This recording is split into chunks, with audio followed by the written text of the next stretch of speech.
Hello students, આજના લેક્ચરમાં આપણે પ્રક્ષિપ્ત ગતિની વાત કરીશું. પ્રક્ષિપ્ત ગતિને ઇંગ્લિશમાં પ્રોજેક્શન મોશન તરીકે ઓળખવામાં આવે છે. હવે પ્રક્ષિપ્ત ગતિ એટલે શું? તો પ્રક્ષિપ્ત ગતિ એટલે ગુરુત્વાકર્ષણ બળ અથવા ગુરુત્વીય બળ અથવા ગુરુત્વાકર્ષી બળની અસર હેઠળ થતી ગતિ, ગુરુત્વાકર્ષી બળની અસર હેઠળ થતી ગતિ, અથવા આપણે કહી શકીએ સમતલમાં થતી ગતિ, જેને આપણે દ્વિપારિમાણિક ગતિ તરીકે પણ ઓળખીએ છીએ. સમતલમાં થતી ગતિને આપણે 2 ડાયમેન્શનલ મોશન તરીકે પણ ઓળખી શકીએ, 2D તરીકે પણ ઓળખી શકીએ. હવે સમતલ એટલે શું? તો આપણું જે બ્લેકબોર્ડ હોય એને આપણે સમતલ કહી શકીએ. આપણું પુસ્તકનું જે પાનું હોય એને પણ આપણે સમતલ કહી શકીએ. દોસ્તો, આપણે ચેપ્ટર નંબર 1ની અંદર પદાર્થની એક પારિમાણિક ગતિની ચર્ચા કરી. ચેપ્ટર નંબર 3ની અંદર આપણે પદાર્થની એક પારિમાણિક ગતિની ચર્ચા કરી કે જેમાં પદાર્થ માત્ર સુરેખ પથ પર ગતિ કરતો હતો. પરંતુ અહીંયા આપણે પદાર્થની દ્વિપારિમાણિક ગતિ, સમતલમાં થતી ગતિ, 2 ડાયમેન્શનલ મોશનની વાત કરવાની છે કે જેમાં પદાર્થ એક્સ અક્ષની દિશામાં પણ ગતિ કરતો હશે અને વાય અક્ષની દિશામાં પણ ગતિ કરતો હશે. હવે કેટલાક વિદ્યાર્થીઓનો પ્રશ્ન થાય કે સાહેબ, એક જ પદાર્થ એક જ સમયે કઈ રીતે એક્સ દિશામાં પણ ગતિ કરતો હોય અને વાય દિશામાં પણ ગતિ કરતો હોય? તો એનું હું તમને એક ઉદાહરણ આપું.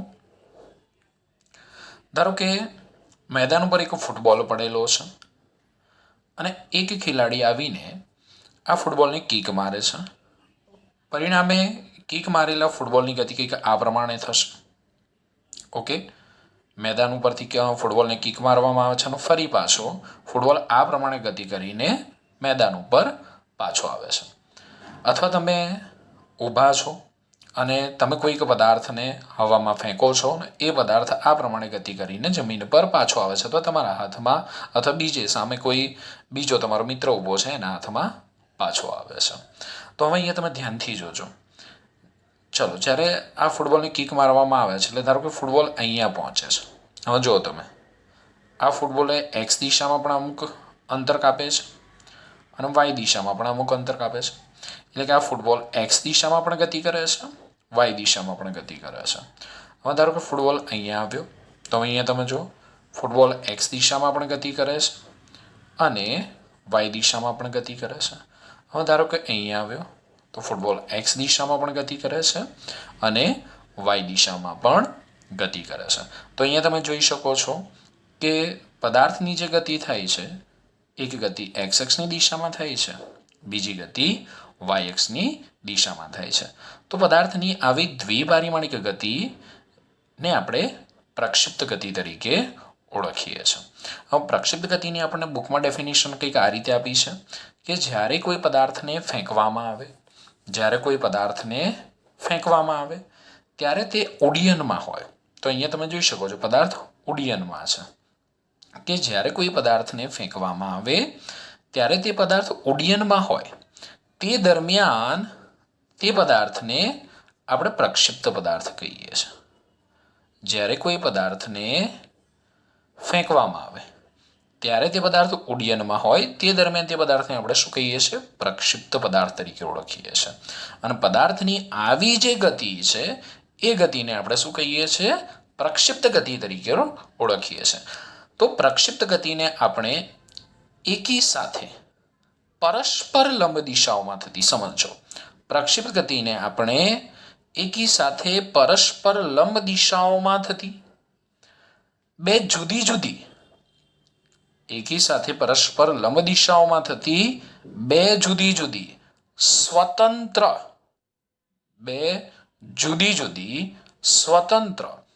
ઘટક ગતિઓના સ્વરૂપમાં દર્શાવી શકીએ છીએ. સાંભળજો, મેં શું કીધું? પ્રક્ષિપ્ત ગતિને આપણે એકી સાથે પરસ્પર લંબ દિશાઓમાં થતી બે જુદી જુદી સ્વતંત્ર ઘટક ગતિઓના સ્વરૂપમાં દર્શાવી શકાય છે. જેમાંની એક ઘટક ગતિ સમક્ષિતિજ દિશામાં, એક ઘટક ગતિ સમક્ષિતિજ દિશામાં અચળ વેગથી થાય છે.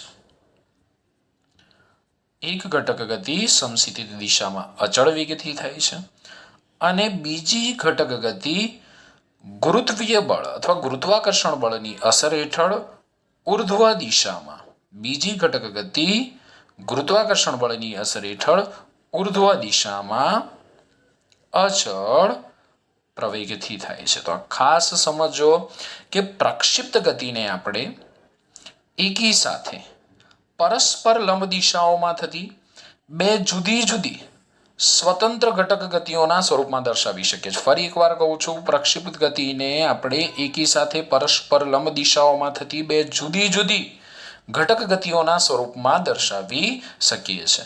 જેમાંની એક ઘટક ગતિ સમક્ષિતિજ દિશામાં અચળ વેગથી થાય છે અને બીજી ઘટક ગતિ ઉર્ધ્વ દિશામાં ગુરુત્વાકર્ષણ બળની અસર હેઠળ ઉર્ધ્વ દિશામાં અચળ પ્રવેગથી થાય છે. આમ આપણે કહી શકીએ કે પ્રક્ષિપ્ત ગતિ પરસ્પર લંબ દિશાઓમાં થતી બે જુદી જુદી ઘટક ગતિઓની પરિણામી ગતિ છે. ઓકે દોસ્તો, હવે આપણે પ્રક્ષિપ્ત ગતિની ડેફિનેશન જોઈએ કે જ્યારે કોઈ પદાર્થને પૃથ્વીના ગુરુત્વાકર્ષી ક્ષેત્રમાં સમક્ષિતિજ સાથે અમુક કોણે ફેંકવામાં આવે, જ્યારે કોઈ પદાર્થને પૃથ્વીના ગુરુત્વાકર્ષી ક્ષેત્રમાં સમક્ષિતિજ દિશા સાથે અમુક કોણે ફેંકવામાં આવે ત્યારે તે પદાર્થ નિયમિત સમક્ષિતિજ વેગ અને નિયમિત ઉર્ધ્વ પ્રવેગ સાથે ગતિ કરે છે. પદાર્થની આવી દ્વિપારિમાણિક ગતિને પ્રક્ષિપ્ત ગતિ કહે છે. દરેક વિદ્યાર્થીએ ડેફિનેશન યાદ રાખવાની છે, મારી સાથે રિપીટ કરવાની છે કે જ્યારે કોઈ પદાર્થને પૃથ્વીના ગુરુત્વાકર્ષી ક્ષેત્રમાં સમક્ષિતિજ દિશા સાથે અમુક કોણે ફેંકવામાં આવે ત્યારે તે પદાર્થ નિયમિત સમક્ષિતિજ વેગ અને નિયમિત ઉર્ધ્વ પ્રવેગ સાથે ગતિ કરે છે. પદાર્થની આવી દ્વિપારિમાણિક ગતિને પ્રક્ષિપ્ત ગતિ તરીકે ઓળખવામાં આવે છે અને તે પદાર્થને પ્રક્ષિપ્ત પદાર્થ કહે છે. મેં હમણાં તમને કીધું એ પ્રમાણે કે પ્રક્ષિપ્ત ગતિને આપણે એકી સાથે પરસ્પર લંબ દિશાઓમાં થતી બે જુદી જુદી સ્વતંત્ર ઘટક ગતિઓના સ્વરૂપમાં દર્શાવી શકાય. જેમાંની એક ઘટક ગતિ સમક્ષિતિજ દિશામાં અચળ વેગથી થાય છે અને બીજી ઘટક ગતિ ગુરુત્વીય બળની અસર હેઠળ ઉર્ધ્વ દિશામાં અથવા આપણે કહી શકીએ શિરોલંબ દિશામાં અચળ પ્રવેગથી થાય છે. તો પ્રક્ષિપ્ત ગતિના ઉદાહરણ કયા થાય? તો કિક મારીને ઉછાળેલા ફૂટબોલની ગતિ, ક્રિકેટના બોલની ગતિ કે બેઝબોલની ગતિ કે વિમાનમાંથી ફેંકેલા બોમ્બની ગતિ કે બંદૂકમાંથી છોડેલ ગોળીની ગતિ વગેરે પ્રક્ષિપ્ત ગતિના ઉદાહરણ થશે. દોસ્તો, પ્રક્ષિપ્ત ગતિની અંદર આપણે પ્રક્ષિપ્ત ગતિ કરતા પદાર્થે ટી સમયમાં સમક્ષિતિજ દિશામાં કાપેલું અંતર, ઉર્ધ્વ દિશામાં કાપેલા અંતરનું સૂત્ર મેળવીશું. ટી સમય બાદ પ્રક્ષિપ્ત પદાર્થના સમક્ષિતિજ દિશામાં વેગનું સમીકરણ, ઉર્ધ્વ દિશામાં વેગનું સમીકરણ. આ ઉપરાંત પ્રક્ષિપ્ત પદાર્થને મહત્તમ ઊંચાઈ પ્રાપ્ત કરવા માટે લાગતા સમય, પ્રક્ષિપ્ત પદાર્થે પ્રાપ્ત કરેલી મહત્તમ ઊંચાઈ, પ્રક્ષિપ્ત પદાર્થના કુલ ઉડ્ડયન સમય અને પ્રક્ષિપ્ત પદાર્થની અવધિના આપણે સમીકરણો મેળવીશું. હવે આપણે પ્રક્ષિપ્ત ગતિ કરતા પદાર્થ માટે કેટલીક વસ્તુઓનું ધ્યાન રાખીશું. ધારો કે કોઈ પદાર્થને એક્સ અક્ષ સાથે થીટા કોણ બનાવતી દિશામાં v0 જેટલા પ્રારંભિક વેગથી ફેંકવામાં આવે છે. ધારો કે આપણી જોડે એક પદાર્થ છે અને આ પદાર્થને એક્સ અક્ષ સાથે થીટા કે થીટા 0 ગમે તે લઈ શકો છો, થીટા કોણ બનાવતી દિશામાં કે થીટા 0 કોણ બનાવતી દિશામાં આપણે થીટા રાખીએ છીએ. થીટા કોણ બનાવતી દિશામાં v0 જેટલા પ્રારંભિક વેગથી ફેંકવામાં આવે છે. દોસ્તો ખાસ સમજો અહીંયા પદાર્થનો પ્રારંભિક વેગ કેટલો છે v0. એને આપણે સદિશ સ્વરૂપે દર્શાવીશું કારણ કે પદાર્થ દ્વિપારિમાણિક ગતિ કરે છે, સમતલમાં ગતિ કરે છે. તો આ જે v0 છે પ્રારંભિક વેગ એના આપણે બે ઘટકો વિચારી શકીએ. તો એક ઘટક આપણે વિચારી શકીએ એક્સ અક્ષની દિશામાં, બીજો ઘટક આપણે વિચારી શકીએ વાય અક્ષની દિશામાં. તો એક્સ અક્ષની દિશામાં આપણને પ્રારંભિક વેગનો એક્સ ઘટક મળે જેને હું કહી શકું v0x. હવે વેગનો એક્સ ઘટક કયો થશે? તો વેગનો એક્સ ઘટક v0 cos θ થશે કે v0 sin θ થશે? હવે વિદ્યાર્થી મિત્રો ખાસ ધ્યાન રાખજો કે કયો ઘટક થશે, v0 cos θ કે v0 sin θ? તો જેની સાથે થીટા એ ઘટક cos θ. શું યાદ રાખીશું આપણે? જેની સાથે થીટા એ ઘટક cos θ. એટલે પ્રારંભિક વેગ v0 સદિશનો એક્સ ઘટક થશે v0 cos θ થશે.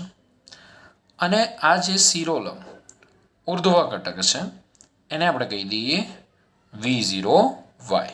તો બીજો ઘટક કયો થશે? તો બીજો ઘટક થશે v0 sin θ. અહીંયા v0 દ્વિપરિમાણમાં છે. આપણે આગળ ભણીને આવ્યા કે જો કોઈ સદિશ દ્વિપરિમાણમાં હોય તો એના બે ઘટકો વિચારી શકાય. તો અહીંયા જે પ્રારંભિક વેગનો સદિશ છે એ દ્વિપરિમાણમાં છે. આપણે એના બે ઘટકો વિચાર્યા, એક્સ ઘટક v0 cos θ, વાય ઘટક v0 sin θ. ઓકે દોસ્તો, તો ધ્યાન રાખીશું કે જેની સાથે થીટા એ ઘટક કયો થાય? cos θ થાય. ઓકે, તો દોસ્તો જો ધ્યાન આપો કે એક્સ દિશામાં આપણને વેગનો એક્સ ઘટક મળ્યો v0 cos θ, વાય દિશામાં આપણને વેગનો વાય ઘટક મળ્યો v0 sin θ. હવે પ્રક્ષિપ્ત બિંદુના યામ કયા થશે? તો ઉગમ બિંદુ પાસેથી પદાર્થને પ્રક્ષિપ્ત કરવામાં આવે છે એટલે પ્રક્ષિપ્ત બિંદુના યામ થશે x0 0, y0 0 થશે. ઓકે, વેગનો પ્રારંભિક વેગનો એક્સ ઘટક કયો થશે? v0x is equal to v0 cos θ, v0 y ઘટક v0y is equal to v0 sin θ. હવે ધારો કે આ પદાર્થ પ્રક્ષિપ્ત ગતિ કરી રહ્યો છે આ રીતે. ઓકે, આ પદાર્થ આ રીતે પ્રક્ષિપ્ત ગતિ કરી રહ્યો છે. હવે સમજો દોસ્તો કે પ્રક્ષિપ્ત ગતિ દરમિયાન અથવા પદાર્થની સમગ્ર ગતિ દરમિયાન પદાર્થનો સમશીતી દિશામાં જે વેગ છે t બરાબર 0 સમય વેગ v0, t સમય પદાર્થનો સમશીતી દિશામાં વેગ થશે vx. તો પદાર્થની સમગ્ર ગતિ દરમિયાન પદાર્થનો x દિશામાંનો જે વેગ છે એ વેગ અચળ રહે છે. આ ખાસ ધ્યાન રાખીશું આપણે. પદાર્થનો x દિશામાંનો જે વેગ છે એ વેગ કેવો રહેશે? અચળ રહેશે. એટલે સમશીતી દિશામાં સમશીતીજ દિશામાં પદાર્થનો વેગ સમગ્ર ગતિ દરમિયાન અચળ રહે છે. આપણે આગળ જ કીધું હતું કે એક ઘટક ગતિ સમશીતી દિશામાં અચળ વેગથી થાય છે. હવે શું થાય છે કે પ્રારંભમાં આ પદાર્થને અમુક વેગથી ફેંકવામાં આવે છે. ધારો કે પદાર્થને 3 મીટર પર સેકન્ડના વેગથી ફેંકવામાં આવે છે. તો અહીંયા પદાર્થનો વેગ 3 મીટર પર સેકન્ડ છે. ઓકે, ધારો કે અહીંયા પદાર્થનો વેગ 2 મીટર પર સેકન્ડ છે. 2 એકમ લઈ લઈએ. અહીંયા પદાર્થનો વેગ 1 એકમ છે. જ્યારે પદાર્થ પોતાના ગતિપથ પર મહત્તમ ઊંચાઈએ હોય, જ્યારે પદાર્થ પોતાના ગતિપથ પર મહત્તમ ઊંચાઈ હોય તો હવે ગુરુત્વાકર્ષણ બળની વિરુદ્ધ દિશામાં ગતિ કરે છે. એટલે જેમ જેમ પદાર્થ ઉપર જાય તેમ તેમ એનો વેગ શું થાય છે? ઘટતો જાય છે. 3 એકમ, 2 એકમ, 1 એકમ. અને જ્યારે અહીંયા પહોંચશે ત્યારે એનો વેગ કેવો થઈ જાય છે? તો એનો વેગ 0 થાય છે. હવે જ્યારે પદાર્થ ઉપરની દિશામાં ગતિ કરતો હશે ત્યારે એની વેગની દિશા કઈ હશે? તો એની વેગની દિશા થશે ધનવાય દિશામાં. આ રીતે ધનવાય દિશામાં ગતિ કરે છે. તો આ ટી સમયે વેગનો વાય ઘટક થશે, વીવાય થશે. હવે મહત્તમ ઊંચાઈએ પહોંચે છે ત્યારે તેનો વેગ કેવો થઈ જાય છે? શૂન્ય. પણ કઈ દિશામાંનો? ઉર્ધ્વ દિશામાંનો વેગ શૂન્ય થાય છે. સમશીતી દિશામાંનો તો વેગ કેવો રહે છે? અચળ. આ ખાસ ધ્યાન રાખજો. તમને પૂછી શકે કે મહત્તમ ઊંચાઈએ પદાર્થનો વેગ શૂન્ય હોય તો ઉર્ધ્વ દિશામાંનો વેગ શૂન્ય હોય, સમશીતી દિશામાંનો તો વેગ કેવો હોય છે? અચળ હોય છે. જો આ બિંદુ પાસે પદાર્થ પાસે હજી કોઈક વેગ હોત તો હજી પદાર્થ ઉપર જાત, પરંતુ પદાર્થ પાસે કોઈ જ વેગ નથી. પરિણામે એનો ઉર્ધ્વ દિશામાંનો વેગ કેવો થઈ જાય છે? શૂન્ય થઈ જાય છે. હવે અહીંથી પદાર્થ ગુરુત્વાકર્ષણ બળની અસર હેઠળ નીચે આવે છે. હવે નીચે આવે છે ત્યારે પદાર્થ કઈ દિશામાં ગતિ કરે છે? ઋણવાય દિશામાં ગતિ કરે છે. એટલે આ દિશામાં, અધો દિશામાં પદાર્થ ગતિ કરે છે. એટલે એનો વેગ વધતો જાય છે, 0, 1, 2. અને જ્યારે જમીન સાથે અથડાશે ત્યારે તેનો વેગ જે ઝડપથી આપણે ફેંકેલો છે ને એટલો જ વેગ એનો હશે. એટલે આપણે 3 મીટર પર સેકન્ડના વેગથી ફેંકેલો, તો જમીન પર જ્યારે પાછો આવશે ત્યારે તેનો વેગ 3 મીટર પર સેકન્ડ જેટલો જ હશે. ઓકે દોસ્તો, આટલું ક્લિયર થયું? તો આપણે કીધું કે જો કોઈ પદાર્થને પ્રક્ષિપ્ત કરવામાં આવે તો સમગ્ર ગતિ દરમિયાન પદાર્થનો સમશીતી દિશામાંનો વેગ અચળ રહે છે. હવે ઉર્ધ્વ દિશામાં શું થાય છે? તો પ્રારંભમાં વેગ શું થાય? ઘટે. જ્યારે પદાર્થ મહત્તમ ઊંચાઈ પ્રાપ્ત કરે ત્યારે વેગનો વાય ઘટક કેવો? 0. સમશીતીજ ઘટક તો કેવો દોસ્તો? અચળ. ત્યારબાદ અંતમાં વેગ શું થાય છે? વધે છે. ઓકે દોસ્તો, તો તમે અહીંયા જોઈ શકો છો કે પદાર્થની સમગ્ર ગતિ દરમિયાન વેગનો સમશીતી દિશામાંનો ઘટક અચળ રહે છે. એટલે કે સમશીતી દિશામાં વેગ અચળ રહે છે. શરૂઆતમાં વેગ ઘટે છે, મહત્તમ ઊંચાઈએ વેગ શૂન્ય થાય, ત્યારબાદ વેગ શું થાય છે? વધે છે. હવે સમગ્ર ગતિ દરમિયાન પદાર્થનો પ્રવેગ કઈ દિશામાં હશે? તો સમગ્ર ગતિ દરમિયાન પદાર્થનો પ્રવેગ કોના જેટલો હશે? તો સમગ્ર ગતિ દરમિયાન પદાર્થનો પ્રવેગ ગુરુત્વ પ્રવેગ જી જેટલો હશે. સમગ્ર ગતિ દરમિયાન પદાર્થનો પ્રવેગ ગુરુત્વ પ્રવેગ જી જેટલો હશે. અને એ કઈ દિશામાં હશે? તો તમે ગમે ત્યાં જુઓ, ગુરુત્વ પ્રવેગ જી હંમેશા ગુરુત્વાકર્ષણ બળની દિશામાં, અધો દિશામાં. એટલે ગુરુત્વ પ્રવેગ સમગ્ર ગતિ દરમિયાન પદાર્થનો પ્રવેગ ગુરુત્વ પ્રવેગ જી જેટલો હોય છે. અને જે કઈ દિશામાં? અધો દિશામાં હોય. અધો દિશામાં એટલે કઈ દિશામાં? ઋણવાય દિશામાં. તો આને આપણે સદિશ સ્વરૂપે લખીએ તો એની ઉપર તીર મૂકું. ઓકે, તો મારે દિશા બતાવવી પડશે માઇનસ ઋણવાય દિશામાં. બરોબર છે? જી પણ સદિશ રાશિ એટલે માઇનસ જી ઇન્ટુ, સોરી, આના પર આપણે તીર નથી મૂકતા, હું આ રીતે લખું છું, એ સદિશ ઇઝ ઇક્વલ ટુ માઇનસ જી જે કે મેં તમને દર્શાવ્યું હતું કે કોઈ પણ સદિશને તેના મૂલ્ય અને એકમ સદિશના ગુણાકાર વડે દર્શાવી શકાય.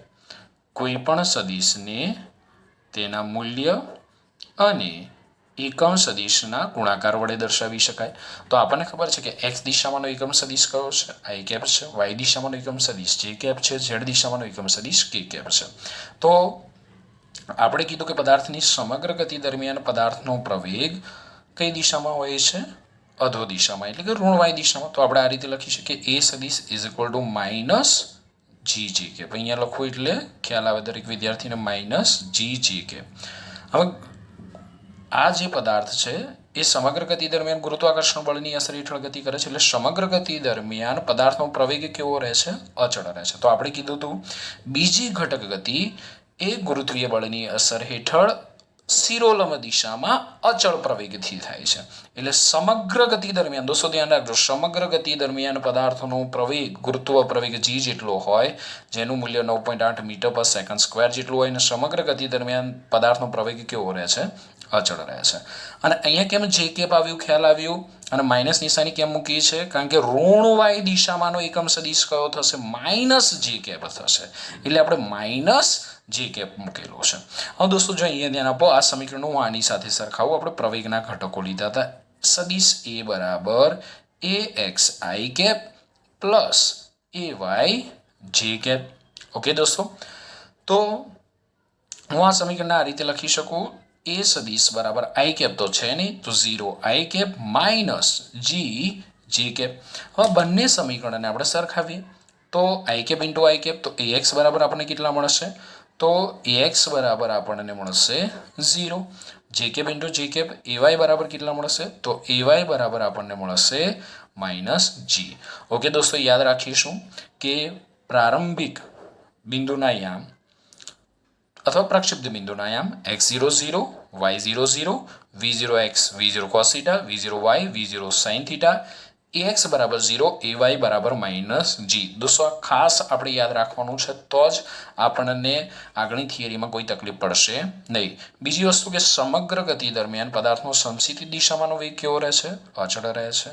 શિરોલંબ દિશામાંનો વેગ બદલાતો રહે છે. મહત્તમ ઊંચાઈએ વેગ 0 થાય, પ્રારંભમાં વેગ ઘટતો જાય, મહત્તમ ઊંચાઈ વેગ 0 થાય, ત્યારબાદ વેગ ઘટતો જાય છે.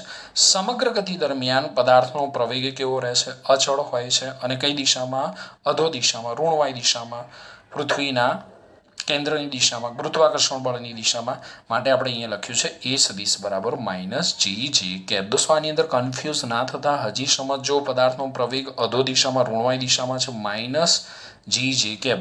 ઋણ y દિશામાંનો એકમ સદીશ થાય માઇનસ જી કેપ, અને પ્રવેગ કોના જેટલો હોય, એ બરાબર જી જેટલો હોય. એને આપણે સદીશ સ્વરૂપે લખ્યું, તો એ સદીશ સ્વરૂપે લખો એટલે મારે દિશા બતાવવી પડે, તો ગુરુત્વ પ્રવેગની દિશામાંનો મારે એકમ સદીશ મૂકવો પડે, એટલે માઇનસ જી જે કેપ. એને આપણે આ રીતે લખી શકીએ, એ સદીશ બરાબર 0 આઈ કેપ માઇનસ જી જે કેપ.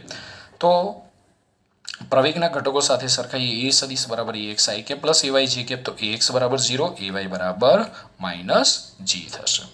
હવે દોસ્તો આ જે 6 વસ્તુઓ છે, x0 0, v0 x બરાબર v0 cos θ, ax બરાબર 0, y0 બરાબર 0, v0 y બરાબર v0 sin θ, ay બરાબર જી. આ સમીકરણોનો ઉપયોગ કરીને તમે ટી સમય બાદ પદાર્થના વેગના x ઘટકનું સમીકરણ vx is equal to v0 x plus axtમાં કિંમતો મેળવી શકો છો. પદાર્થના વેગના y ઘટકનું સમીકરણ vy is equal to v0 y plus ayt આ સમીકરણમાં કિંમતો મેળવીને મૂકી શકો છો. આ સમીકરણમાં કિંમતો મૂકીને મેળવી શકો છો. એ જ રીતે ટી સમયમાં પદાર્થે સમશીતી દિશામાં કાપેલું અંતર x is equal two x0 plus v0 xt plus 1/2 axt square સમીકરણમાં કિંમતો મૂકીને મેળવી શકો છો. અને y દિશામાં કાપેલું અંતર y is equal two y0 plus v0 yt plus 1/2 ayt square સમીકરણમાં કિંમતો મૂકીને મેળવી શકો છો. તો આ સમીકરણો ક્યાંથી આવ્યા, તો લાસ્ટ લેક્ચરની અંદર આપણે સમતલમાં ગતિ કરતા પદાર્થ માટે અચળ પ્રવેગી ગતિના સમીકરણો મેળવ્યા હતા. સદીશ v બરાબર v0t પ્લસ સદીશ v બરાબર સદીશ v0 પ્લસ એ સદીશ t. આના બે ઘટકો લીધા હતા. x ઘટક vx is equal to v0 x plus axt, y ઘટક લીધો તો vy is equal to v0 y plus ayt. Okay દોસ્તો, બીજું સમીકરણ આપણે મેળવ્યું હતું, યાદ હોય તો તમને, r સદીશ બરાબર r0 સદીશ પ્લસ v0 સદીશ t પ્લસ 1/2 સદીશ એનો ટી સ્ક્વેર. આના ઘટકો આપણે લખ્યા હતા x બરાબર x0 plus v0 xt plus 1/2 axt square, y બરાબર y0 plus v0 yt plus 1/2 ayt square. અને ત્રીજું સમીકરણ આપણે મેળવ્યું હતું v square minus v0 square is equal two 2a સદીશ ઇન્ટુ r સદીશ લઈ શકો અથવા d સદીશ લઈ શકો. ઓકે, 2a સદીશ ઇન્ટુ r સદીશ. r સદીશ લીધું હતું કે d સદીશ લીધું હતું આપણે? ઓકે દોસ્તો, r સદીશ માઇનસ r0 સદીશ લીધું હતું. ઓકે દોસ્તો, આ સમીકરણો યાદ હશે તો આ થિયરીમાં આપણને કોઈ જ તકલીફ પડશે નહીં. ઓકે દોસ્તો, તો હવે પછીના લેક્ચરમાં આપણે મળીશું, પરંતુ આપણે આટલી વસ્તુ યાદ રાખીશું. x0 બરાબર 0, v0 x બરાબર v0 cos θ, ax બરાબર 0, y0 બરાબર 0, v0 y બરાબર v0 sin θ, ay બરાબર g. આ સમીકરણોમાં કિંમતો મૂકી તમે સમશીતી દિશામાં વેગ, ઉર્ધ્વ દિશામાં વેગ, સમશીતી દિશામાં કાપેલો અંતર અને ઉર્ધ્વ દિશામાં કાપેલા અંતરના સૂત્રો મેળવી શકો છો. જાતે પણ તમારી જાતે આ સમીકરણો તમે મેળવવાનો પ્રયત્ન કરજો. મળીએ આપણે આવતા લેક્ચરમાં.